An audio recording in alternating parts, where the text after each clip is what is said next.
بعد پیغمبر صلی اللہ علیہ وسلم نے فرمایا کہ یہ جو تمہارا دین ہے یہ ایک زنجیر کی مانند ہے جو کڑیوں میں ہوتی ہے نا، یہ سنگلی جو ہوتی ہے نا اس کی کڑیاں ہوتی ہیں، سب سے اوپر والی کڑی اللہ کو حاکم ماننا ہے، میرے جسم پر حکم کس کا ہے، اور فرمایا اس زنجیر کی آخری کڑی نماز ہے، جس کے ہاتھ سے یہ نماز والی کڑی چھوٹ گئی اس کے ہاتھ سے پورا دین ہی،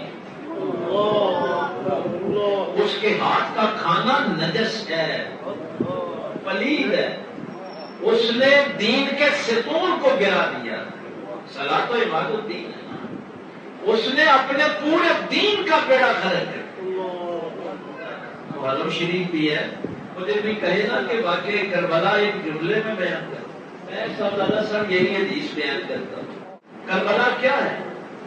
پہلی کڑی کیا تھی؟ اللہ کے علاوہ کسی کو حاکم نہیں ماننا۔ آخری کڑی کیا تھی؟ کہ نماز ہاتھ سے نہ چھوٹے۔